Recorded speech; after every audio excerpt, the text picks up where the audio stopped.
we're given meaning, and that's our nature, the kind of creatures we are, I think, that dictates a meaning, and then from that flow the particular objective purposes. And my questioning here was just to try to get clarity on that, because it was almost as if the discussion, especially between Dr. K and Alex, their contribution did not take meaning into consideration at all. It was all utilitarian. What are the things that I could do that feel good? And he mentioned, Alex did, in the subjective sense. Yeah. Well, there's nothing wrong about being concerned with that, but notice this is the beginning and the end for them. Yeah. Early on, my point was to make the distinction between objective and subjective. Yeah. Either we're made for a purpose, we have a meaning, we're made with meaning for a purpose, or not. If we are, we got a maker.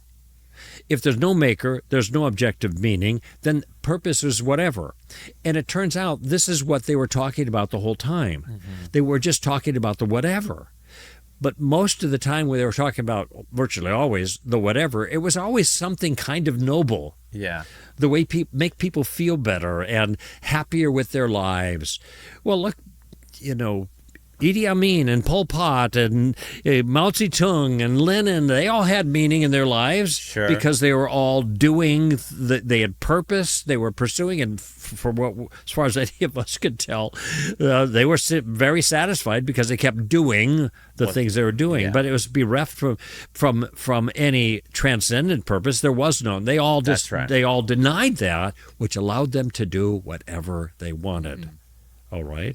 But nobody would say, well, that's a legitimate purpose for your life because it's satisfying you, because they're going to implicitly make moral assessments on that, that's right, which their worldviews do not give them the appropriate liberty to do. It makes no sense in their world, either of their worldviews, for different reasons. Either the atheist or the Maya, everything's illusion, but the one true consciousness reality, monistic reality of God.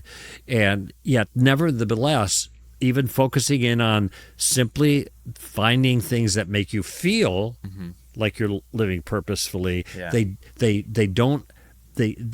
not addressing whether those things are right. In fact, I don't know if we're going to talk about it or not, but Dr. K actually says at one point, there is no right and wrong here. No good and bad.